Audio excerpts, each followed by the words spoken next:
calculated. Are we ready? Oh, great.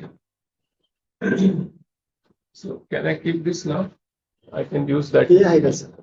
Please. Thank you.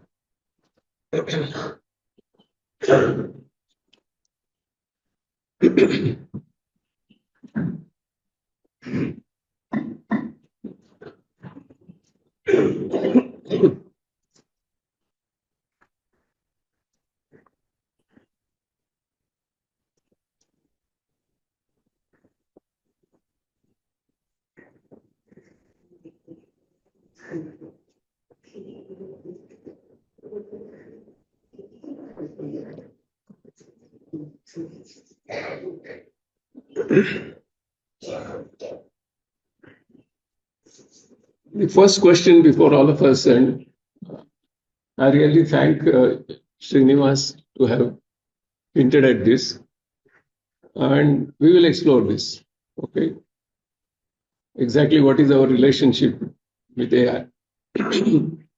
Because the main problem that is stated is what is going to be the interplay between the human intelligence and the so-called artificial intelligence. The normal perceptions are shown here. So as to save time, I'm putting a word cloud, and you can keep exploring.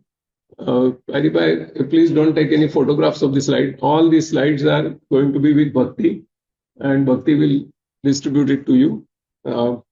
So there are many perceptions that people have, right from job killer to competitor to hypnotizer and things like that. Okay, some people even believe it as an enemy, and some people believe it as a jailer. And in Marathi, there is a new word that AI is a deep fake. Okay, so there are many such perceptions. We will explore this. As he rightly mentioned, are you able to read those things? He talked about frauds and scams, and when I was listening to Srinivas, I thought that we met earlier and we had discussed, collaborated, and then made this presentation. Okay, so happy coincidence. So there are many perceptions like this. Little history, very interesting history, because I have been learning this right from 1977. So some glimpses at history and some new insights from the history. Herbert Simon said that in very short time, meaningful conversations, then composing poems, and one of the most complex human tasks which have been identified by AI scientists is directing a movie. The most complex human endeavor is directing a movie. And the claim was that very soon we will accomplish this. All this, I'm talking about 20th century. The logic theorist, the machine could give more or less human-like, behavior in terms of reasoning and logical intelligence, like proving Newton's theorems in Principia Mathematica. So people started believing that it's coming. Alan Turing, born in India, a scientist from UK, gave this very defining test called Turing test. And you can see in the picture, is it visible clearly? Yeah. So if you ask a question, you can get responses from two respondents. And when you cannot distinguish between the two responses, you will believe that the technology feat has been accomplished. Okay. So Turing went to the extent that almost exact responses as you get from creative human beings, you will be able to produce from the machines. Then came Weisborn, and this was the very interesting leap forward in natural language processing. And it created the significant debates about the nature of AI. But the first ever progress was made by him. I'm not covering all the points, the constraints of time. You can read this in details further. But the basic idea was simulation. We are going to touch this little later. So remember, all of them were trying to simulate human intelligence.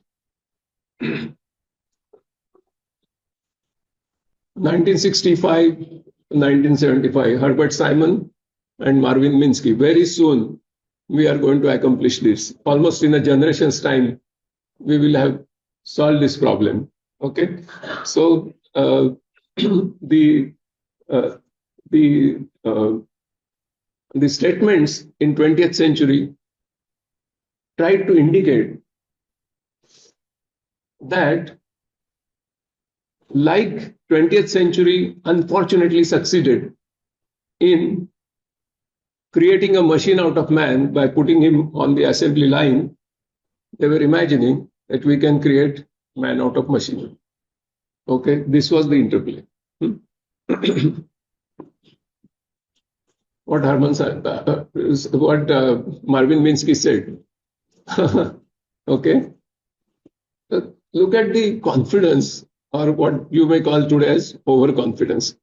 But how the common people of those times must have been horrified by the advent of this technology.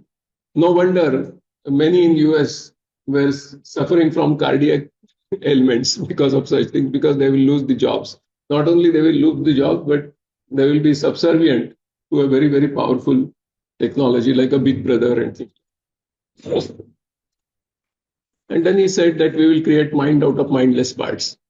As if mind is very similar to the machine, which has many parts which are machineless, but when you assemble them, you get an identity called machine. In the similar way, he was predicting that there are several algorithmic mindless parts we will put together and replicate human mind. Okay. The good news of the 20th century, as it ended, okay, it showed that these attempts are not succeeding. Tremendous amount of research funding was spent on this. Large number of people made their careers only to prove that you cannot replicate human intelligence in the machine. Almost 60 years, big budgets and things like that. By the way, some of the pictures that you see have been created by using AI. Because I'm not such a great artist, okay? This is just to amuse you if you get bored in what in my speech. Okay? The proof, okay, that you cannot create perfect human intelligence out of machine. I hope everybody has seen this proof in their own banking, transactions. Correct? Yes or no? Yes. So, the 20th century came with a good news. The bad news I already told you. The good news is you cannot create humans out of machines. Okay, this is the biggest point of inflection in the AI research. So when we say that it is artificial intelligence, that's why I earlier remarked so-called artificial intelligence. Okay, because something is a copy, which a copy cannot be made. That is the proof of it. The nature of difficulties, why it could not be done. And we must understand this so that we understand the importance of human body and human intelligence. The kind of sense organs, it's a very interesting exercise for you during the lunchtime. Those who use ChatGPT, just give it a prompt that in which ways the human eye is superior to the camera in my smartphone. Okay, I will not spend my time. For example, the dynamic range of human eye, or for example, during the night you can see even if there is a slide, whereas the photo will not be good, etc. So you can study this. ChatGPT will help you. Second most important thing is powerful motor organs that we have. Gandhiji talked about the importance of human body versus the machine. Okay. So we are nowhere closer to that. The robotics is in its infancy. And the energetics of it, the amount of energy that you require to lift this object here and to make it happen with a robot, no comparison.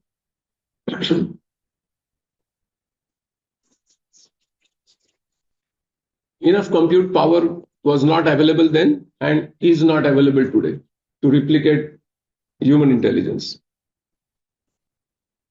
Another thing is the appropriate programming paradigms to replicate human intelligence were not there.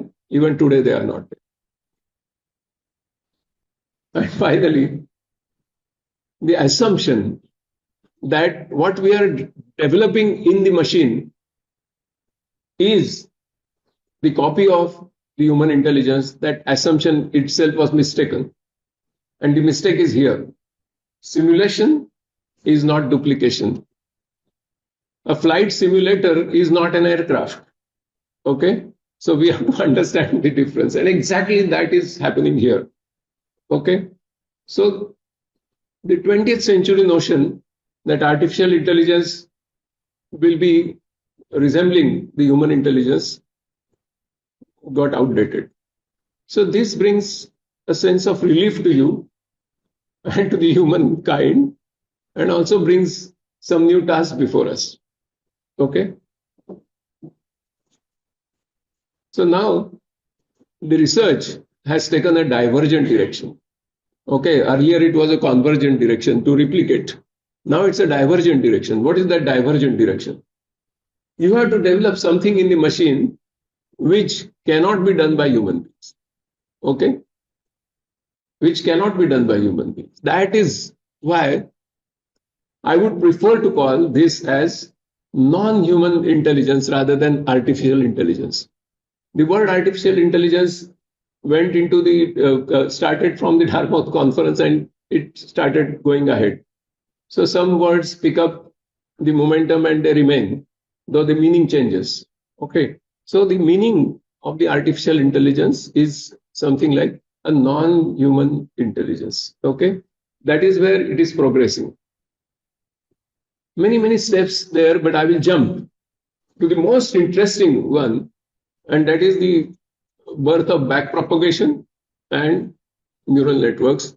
And all of us are delighted that even though this started in 1986, and we started studying the word called generative way back when in CDAC, but this year the Nobel Prize went to Geoffrey Hinton in physics for exactly this. Okay, so it's a great moment of celebration. Began in 86. So in 86, now as we start going towards 21st century, these small baby steps started happening. Some of them are like IBM Deep Blue defeated Gary Kasparov. Okay, you remember that? Okay, so such events started taking place. IBM Watson came. IBM Watson started saying that, okay, IBM Watson is the future of justice. It will not only replace the effort of legal arguments, but even delivering the judgments. And those things started happening. Quickly going over a big step forward is GPT-3 came. Okay, the generative AI started happening, and that was 2020. And now all of you know that 30th November 2022, Chaitanya ji, I must thank you that within 2 years you responded to this. Okay, 30th November 2022, ChatGPT became public. Okay, and all of you use it now. So these are some of the steps in which the alternative, the divergent direction started progressing. Its seeds were sown in 20th century, but really it came to fruition and became a product in the hands of common people in the 21st century. In this sense, 21st century gave us a good news that human intelligence cannot be replicated in machines, and machines have to develop some intelligence which human beings cannot display. a big transformation is happening in our life, BC to AD. And what is BC and what is AD? Okay, so whether you are in social sector or private sector or wherever you are, every time now we have to question ourselves, am I doing this in BC or am I doing this in AD? Whether my junior colleagues are still in BC and how do I push them to AD? This is a task of social sector leaders and not only private sector leader, all leaders. Okay, because everywhere we will remain in BC. And to the extent we remain in BC, we will be extinct. Okay, so all the mega trends. Okay, say for example, let us pick up one of the mega trends, like say mobilization. Mobilization is a big mega trend in our life, like everything going in the mobile. Okay, it's called mobilization. Your wallet went into your mobile, your bank account went into that, your library and whatnot, your television and whatnot. Everything has gone into the mobile phone, your watch and your diary and to-do list. Everything has gone into the mobile. Okay. This is called mobilization, which is a megatrend. Megatrend means what? And all of them are there in the word cloud. You can read parallelly while I am speaking. All of them are megatrends. Means what? Suppose I create a movement that let's ban mobile phones on the planet. In order to organize my movement, what will I use first? Got it? That's why it is called megatrend. There is no point opposing it because it is like hitting your head on the stone wall. You have to ride on this megatrend for the social good. And that is our duty. The private sector will ride on this megatrend to exploit further. Means I'm not talking about private sector in general, but normally for maximization of profit rather than maximization of social impact. Our task is to take on this megatrend, ride on them for maximizing the social impact. But what happened to these megatrends? All of them. The biggest megatrend came, and that is cognify, cognify, cognify. Like previously, there was a megatrend called electrify, electrify, electrify. And after Edison, if you are having a hand pump, you will say that, oh, electrify that pump, make it electrical pump. Now, if you have electrical pump, what will you say? Make it a smart pump, so that every drop of water is carefully utilized. Okay, when only the wilting point comes, the drop will go there. There will be billions of nanosensors at the root zone, and we can judge the onset of wilting point like that.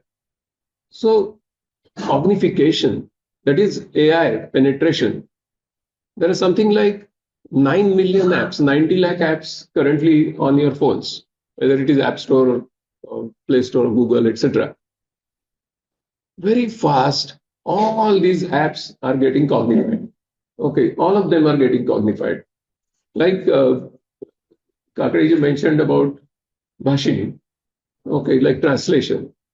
Now, for the social sector leaders, I will try to give a prediction that in next 10 years' time, perhaps no Indian student from rural area will have to learn English language for 15 years of his schooling and college.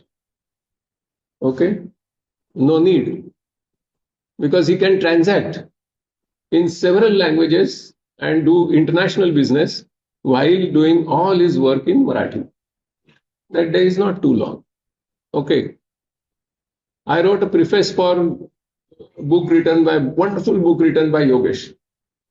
Naturally, the book is Marathi. I wrote a preface in Marathi. Several months later, he came and he said, I'm coming out with an English book. Give me your preface in English. What did I do? Okay. The first draft came. And you will be surprised that I had used one sentence there in his preface. That is present education system. In Marathi, I wrote, in present education system is sab घोड़े 12%. Okay, Hindi sentence in Marathi preface. And I was watching, what does ChatGPT do? It came as a surprise. One fix fit for all. Look at that. That is why I'm saying that the definition of elite may prevent that child from using Marathi everywhere, because those who know English and speak fluently, they are called elite in Indian society. Not that they have some knowledge or some skill or some mastery or some enterprise, nothing. They just can speak good English, they become elite. But if this definition is challenged, then we don't have to learn English because AI is there for us. Okay, so that's the fun of it. Okay, so all these mega trends are getting cognified.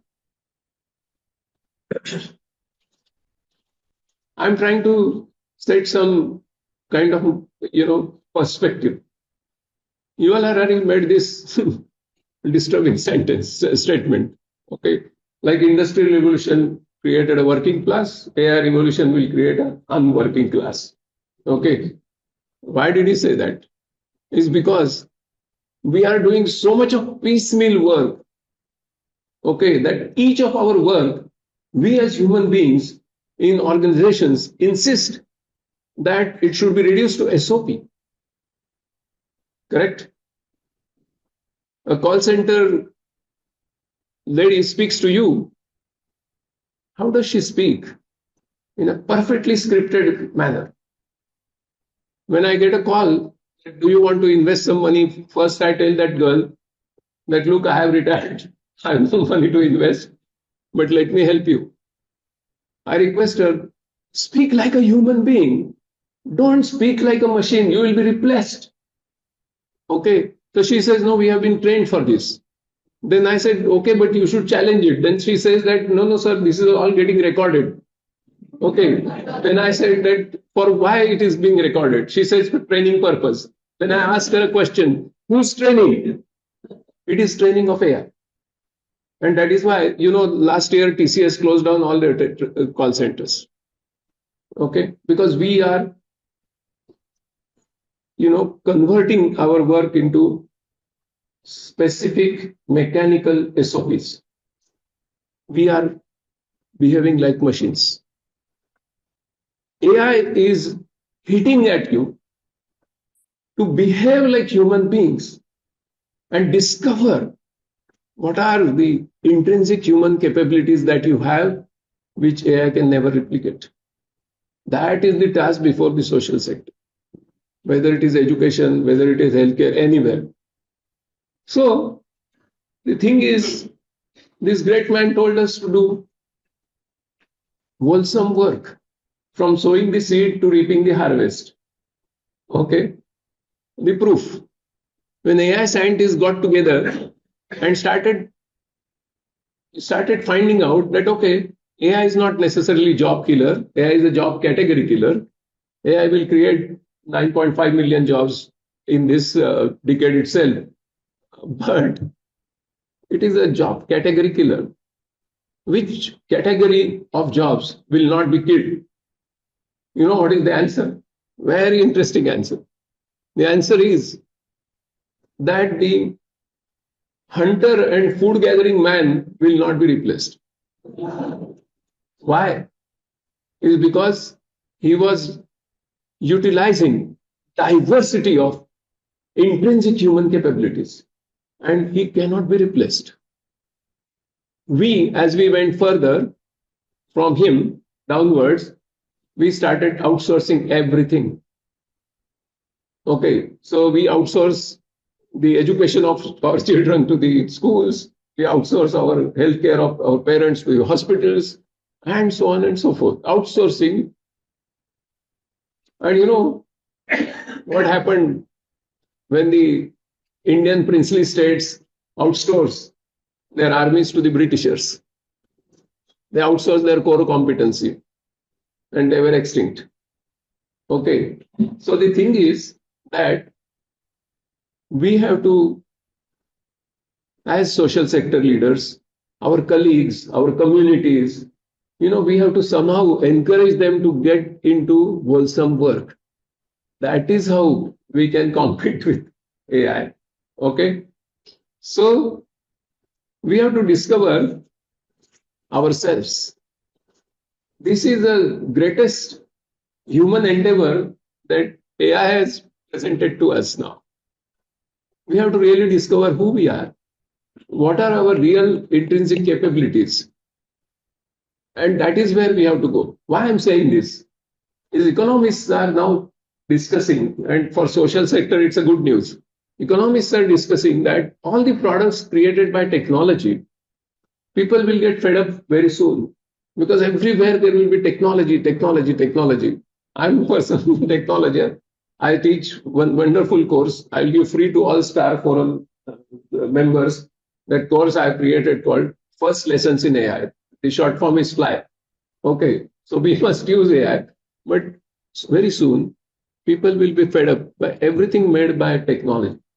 So economists are discussing, debating that whether do we see at the round of the corner the emergence of a new economy called made by humans. Okay, made by humans. And the prices of such products will have little extra amount which will be called as human premium. Okay.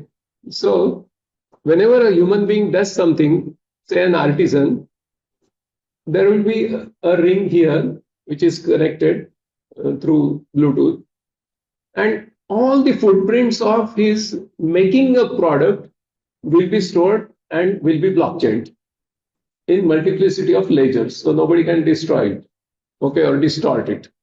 So as the product is bought by the customer, he will have a QR code which he scans, and he finds out that how this product has been made by human, and that's why he will pay human premium. Okay, so made by humans technology will be authenticated again by AI and blockchain. Okay, that's a good interplay, right? Let's go ahead. So our discovery. This is a fantastic discovery made by Howard Gardner from 1979 to 1983. His fantastic book came which shook the world, Frames of Mind. And he showed that human intelligence is not unitary. It is not just the intelligence which is tested in IQ tests. IQ tests only the linguistic intelligence and the mathematical logical intelligence, but human beings possess another 7. In 6 shown here, the 7th one is getting validated, that is ethical intelligence. So all these intelligences should be very well developed. Our education system, we will have to change drastically.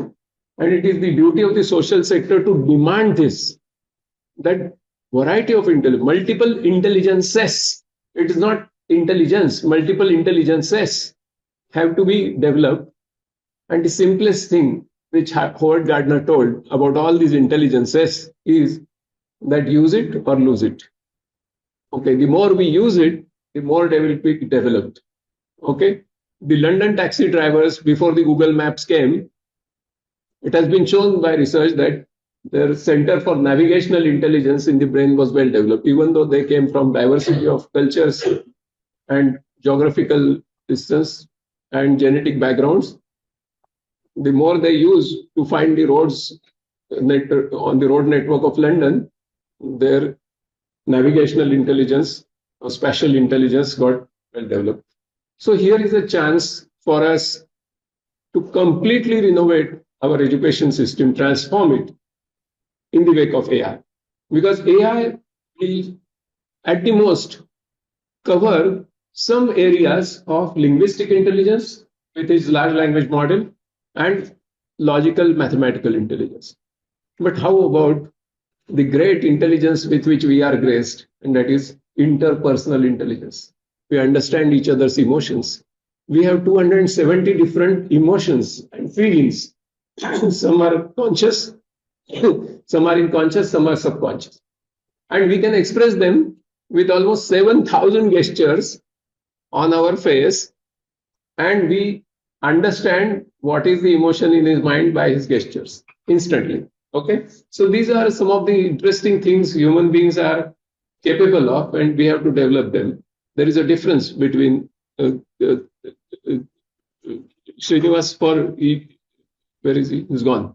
Okay, he mentioned about intelligence and what is human intelligence. So let's see. This is the difference between intelligence and intellect. In Patanjali calls it as pradnya. Okay. In Patanjali's Yoga Sutra, he calls it a pradnya or sukshma grahi buddhi. That is what another word he has used. Okay. So deeper aspects of thinking, curiosity, creativity, critical thinking, and love for learning. Beautiful thing, love for learning. That is especially ours. Okay. Appreciation of art and literature and seeking knowledge for the sake of it. Okay. These are intrinsically human things. Okay. And more of philosophical discussions and personal passions and things like that, subjectivity and things like that. There's a beautiful book came by Dreyfus, What Computers Cannot Do. And he showed this very clearly. Explicit skills can be transferred. I'm talking this specifically to the skills forum. Okay. Explicit skills can be transferred to the machines. Implicit skills cannot be transferred. Okay. And those are the great attributes of human beings, such as these. Okay. And such kind of slides, I can make many. Time is the limit. So we have what is called as common sense. Okay. Existential intelligence is what it is called. Okay. Similarly, we have, say, intuition and EQ and consciousness, that with the help of my mind, I create some emotions, some thoughts, and I display some behavior. But with the help of the same mind, I can look at it in a detached way, Sakshi Bhav. I can look at my own thoughts, my own emotions, my own behavior in a detached manner. And if I have a value system, I can even evaluate. This is called consciousness. There exists some controversial ideas in the field of AI with the help of some mathematics, the incompleteness theorems in mathematics, that one school of thought has given a mathematical proof that consciousness is not computable. That means consciousness or human mind cannot be studied by any instruments. If you want to study human mind, you have to study it by another human mind. Okay. And that is the origin of subjectivity, because your neural nets, your neurons have microtubules, and the microtubules, as they showed, they perform their behavior in quantum regime, and therefore they have probabilistic superpositions, and therefore you cannot predict even your own behavior upon some question being thrown to you, or some situation you meet and you display some behavior. You may not be able to replicate that again. So all these things are intrinsically human, and therefore we have to nurture creativity and innovation. We'll see how quickly. This is the difference between generative and creative. This is the difference between generative and imaginative. Okay. In Marathi,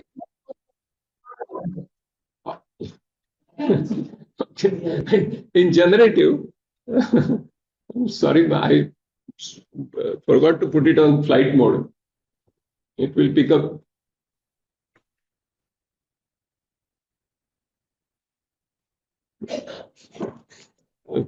So in Marathi, generative means nirmiti kshama, and creative means nava nirmiti kshama.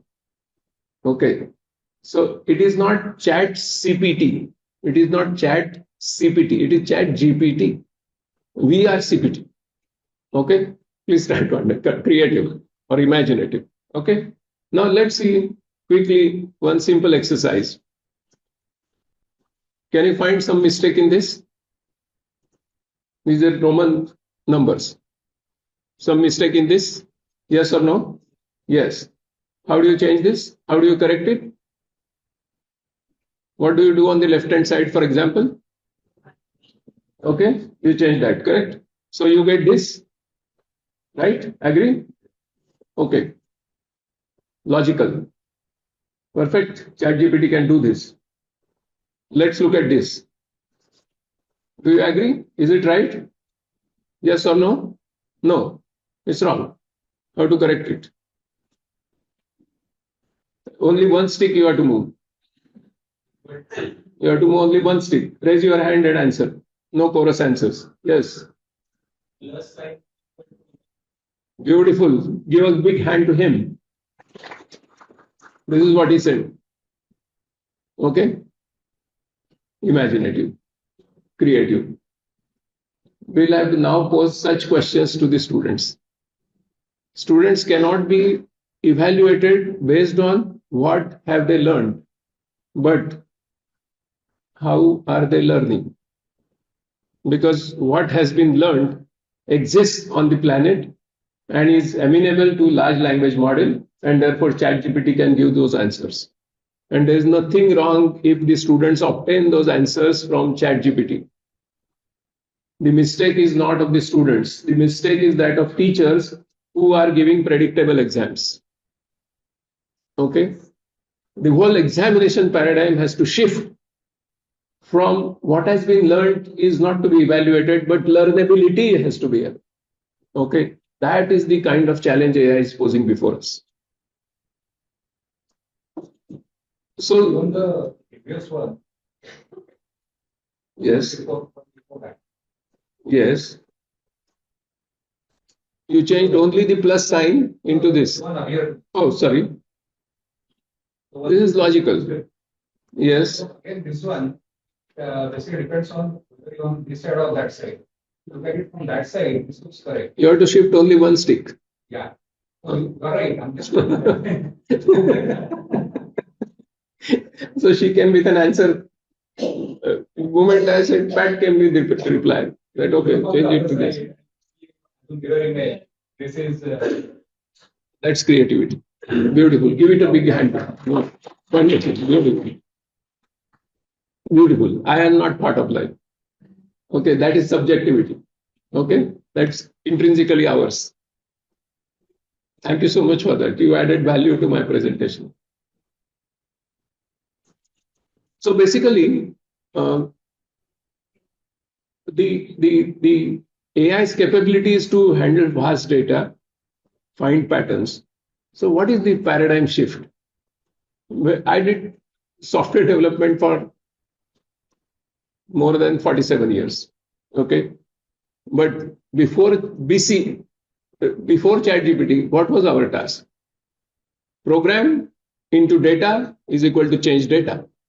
So we started with a program, operated on data to get a new data. Okay. Now what is the thing? We start with the data, do machine learning, and create an algorithm out of it.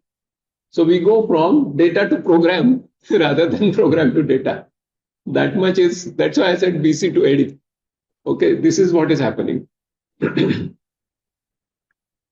these are the various intrinsic capabilities of human beings. Okay. So, for example, asking questions, and that's why, we are able to give intelligent prompts. Okay. Why you are able to use ChatGPT is because some questions arise in your mind. Okay. I have so many AI apps on my phone. Okay. Some of them can create poem also. But it has not happened that it woke me up in the morning and said, "Hi, Vivek, how are you? Come, I got inspired to write a poem and you have to listen to it." No. I have to give prompts. I have to improve those prompts so that I get the poem which I need. Okay, that's all. Nothing beyond it. So motivation, initiative, these are all intrinsically ours. Okay, so we have to be more human-like. Going ahead, 6 thinking hats. Okay, this is truly ours. Okay, any meeting you sit and you change your role, you change your hat and start thinking differently. Okay, that is our capability. So what I'm trying to say is because the two are different, they are complementary. And what is the complementarity of the two intelligences? Broadness of thinking and narrow but deeper. Okay, broad but shallow, deeper but narrow. Subjective, objective. Synthesis of ideas, analysis of vast data. One example, how our healthcare will change. Just the retina images have been taken for millions of patients, along with the vast data of their health records. And when given, what algorithm came out by machine learning? Do you know that? The algorithm now tells, without doing any ECG, no 2D echo, no blood pressure measurement, it tells you everything about your BP, diabetes, cardiac ailment, that is hypertension, cardiac ailment, etc. So within 5 rupees, the common people will be doing this. Dr. Mashelkar recently gave one award in the memory of his mother, Anjani Mashelkar Award for Inclusive Innovation. That award is given to an app called EasyCheck. Now we are trying in several schools to check the anemia among the children. Okay, horrible results within Pune city, but that is the power of AI. Okay, so vast data has been analyzed, and that's why a simple sample quickly tells you about anemia.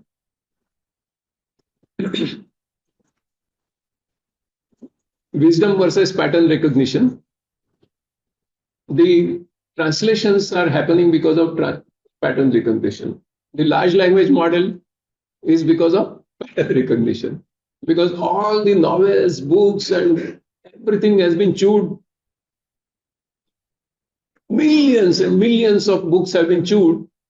And so the sentences and their patterns have been realized, and therefore the large language model is able to predict which should be the next word. Okay? In Marathi, it's called Shabda Julari. What should be the next word? It can give fantastic essays that you must have already developed. Impossible to be automated. Even if you think you cannot automate your own behavior. Okay? But this is automated and goes into several machines.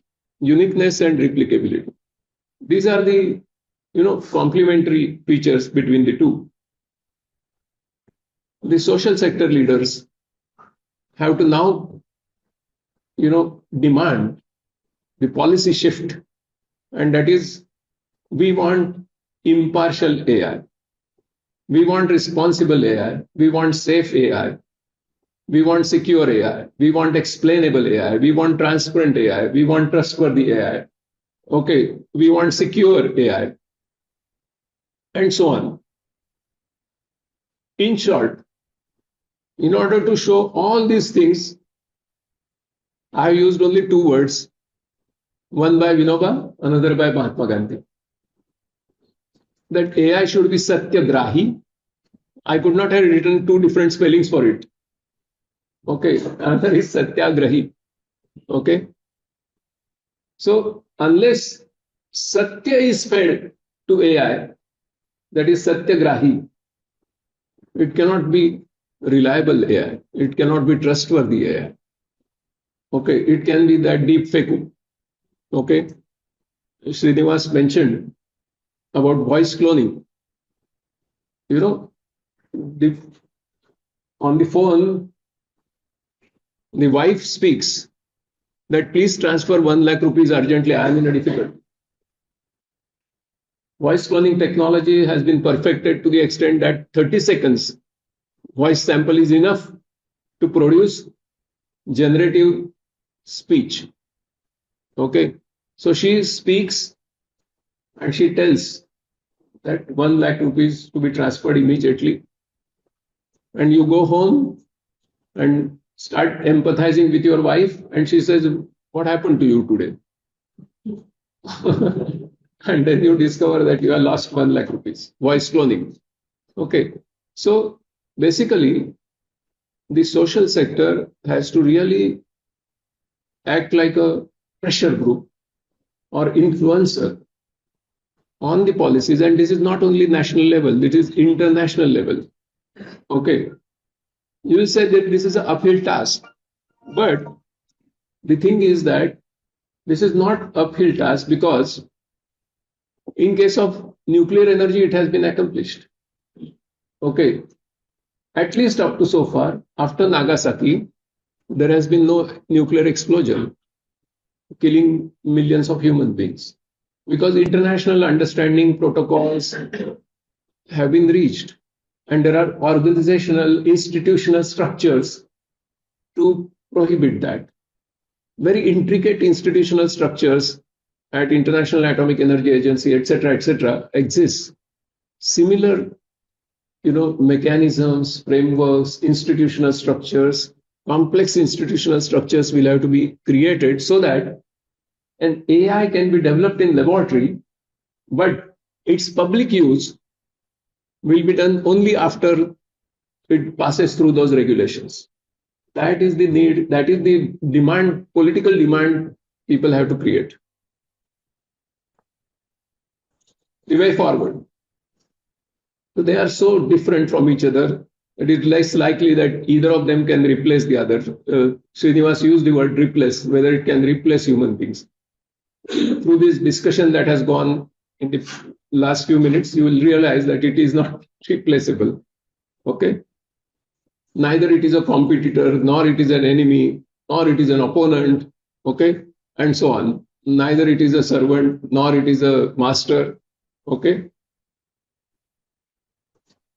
It's complementary to each other, okay? And therefore, these are the variety of roles where social sector can use AI, okay? It can be your learning buddy, it can be your working buddy, it can be your assistant, it can be your partner, okay? It can be new collar job creator. You can, variety of ways you can look at it. It's a co-pilot, like Microsoft calls it co-pilot. Very good word, not autopilot, co-pilot, okay?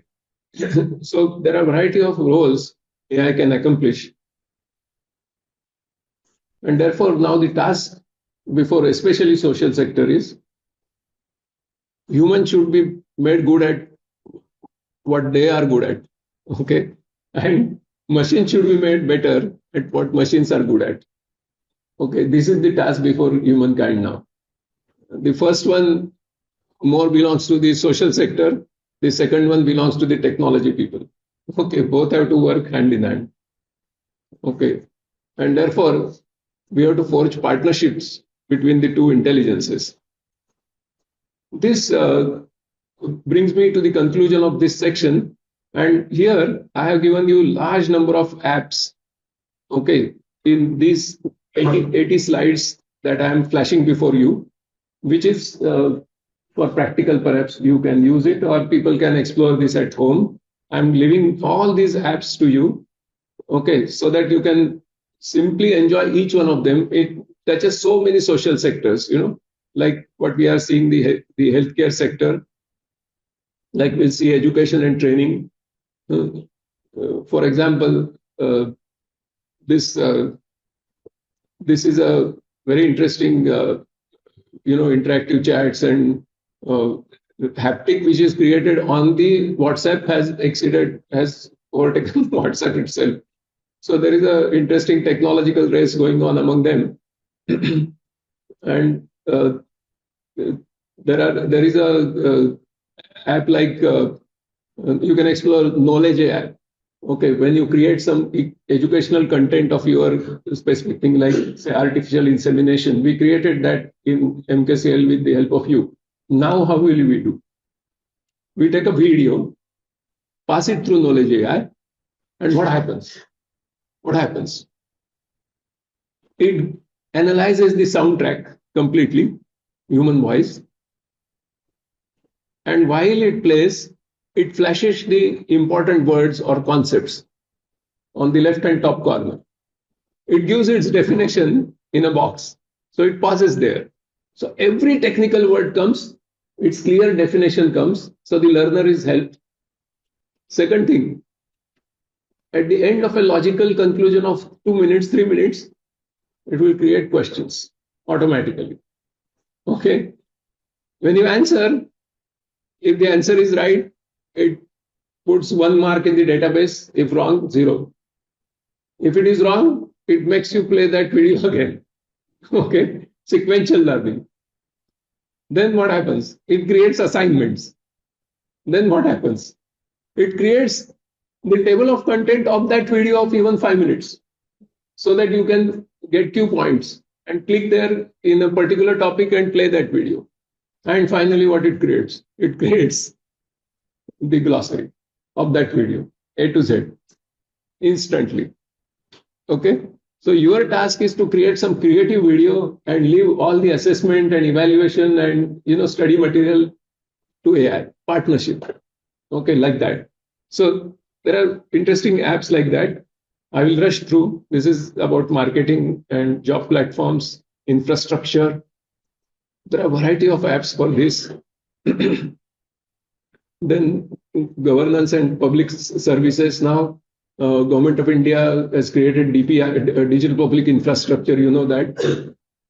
In digital public infrastructure, Aadhaar, JAM, and all mobile and Jandan and UPI and FASTag and DigiLocker and ONDC, like online network for digital commerce, and many, many things which are useful for small entrepreneurs.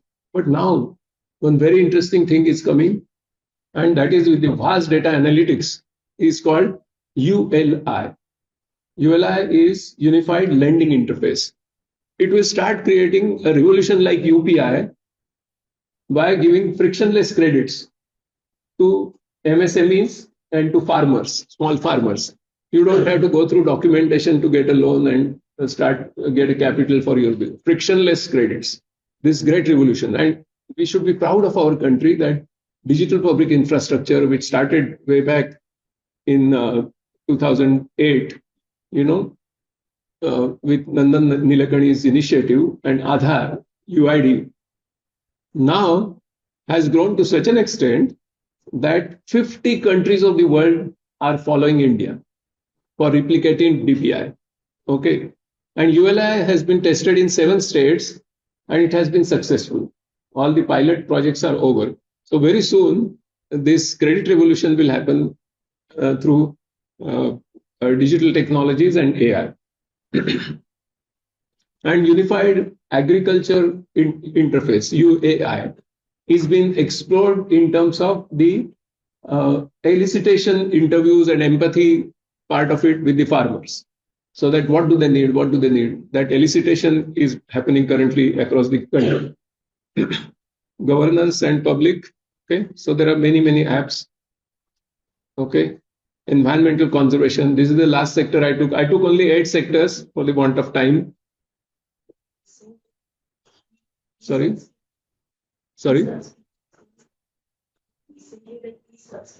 Little louder. He's saying that e-subscription has been launched, no? Good. For all research articles to be on. Yeah, that is, see, as far as large language model is concerned now, sky's the limit. Okay, so fine. Challenges, as I have mentioned, and they have been mentioned by Srinivas also, that is affordability, digital literacy, and infrastructure. Social sector has to keep pressure on the government to make these 3 things happen because tokens are costly. Tokens are costly.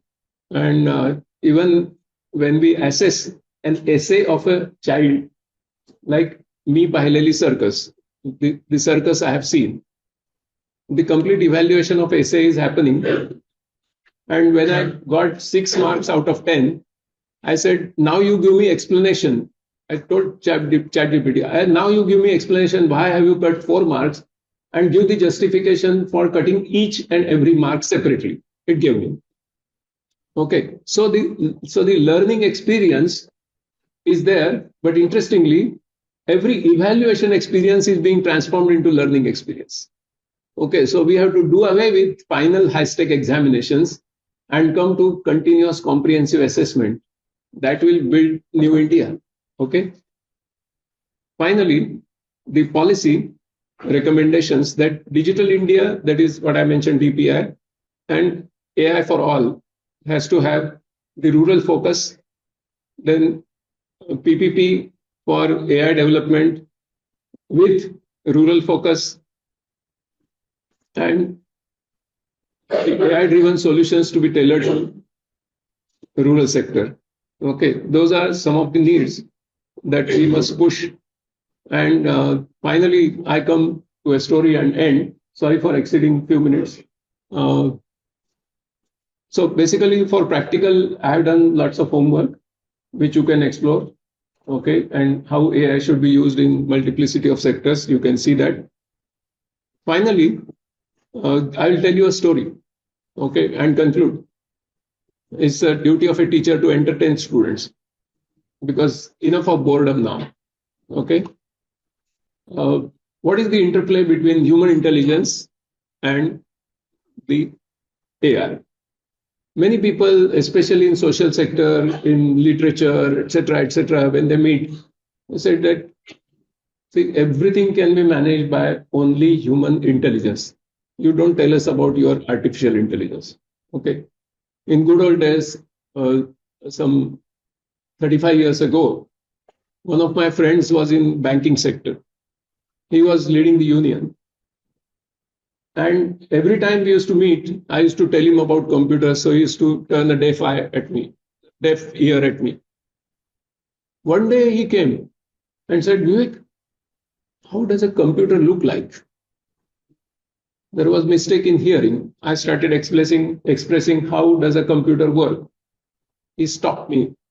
He said, please listen to me. I want to know how does a computer look like. I said, why?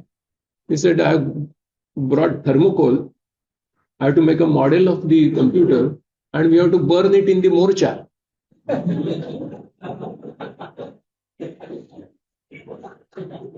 Similarly, now for AI, I keep meeting such antagonists. For them, there is a story that good old days in Paris, there was an organization of a trade fair. And for the trade fair, Gustave Eiffel, who's an architect, decided to create Eiffel Tower. His idea was that people should not look at France only as a city of culture and beauty and art and etc., but also an engineering prowess. So we should show something totally different to the world, that we are also an engineering prowess. Okay, fine. He decided to create that steel skeleton in the midst of Paris city. You know what could have happened? The citizens of Paris were extremely disturbed. They said, in otherwise beautiful city of ours, what is this eyesore? Okay, steel skeleton. No, they started opposing. Guy de Maupassant, who was a novelist, started leading that protest. And every day he used to write against the concept of Eiffel Tower. Such a scathing argument that Eiffel could never respond to it. And he was worried. Trade fair was coming closer and the construction was getting delayed. Finally, he did something and he created that structure. Fine. After the trade fair, what did Maupassant do? He started climbing the Eiffel Tower. Now, I visited Eiffel Tower 2-3 times, but now there is a lift. But in his days, no lift. So he used to climb the tower, sit at the top, and write essays against Eiffel Tower. Come down and publish it under the heading, in the newspapers, under the heading, from the top of Eiffel Tower. Okay. One day in a public gathering, the citizens of Paris caught him. They said, Guy, don't you think that your behavior is absolutely contradictory? That you Go on the Eiffel Tower, but write against it.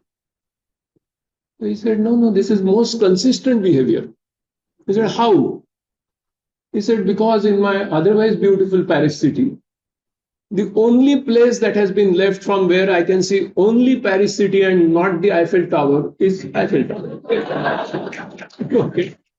So if you want to see the beauty of human intelligence, you can only see it from the top of Eiffel Tower of artificial intelligence, because it is going to help you for enormously complex task of brain mapping. Thank you.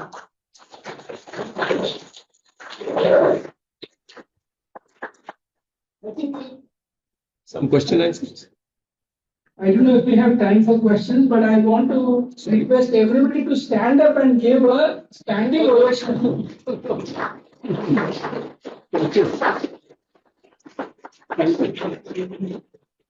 I think the amount of preparation Mr. Vivek Sawant has put in just creating 139 slides itself is mind-boggling. And I can say with fair amount of confidence that there are very, very few people who can show us the past, the present, and the future in 50 minutes on such a complex topic. So, once again, Mr. Sawant for having delivered this keynote. Actually, I take the standing ovation for my colleagues who helped me to draw the pictures. All AI pictures have been drawn by me in collaboration with so many. Okay, because I'm not so good at drawing pictures, but they produce something. So all the interesting experience you might have got is because of them. All the boredom you must have got. Okay, thank you. Certainly not.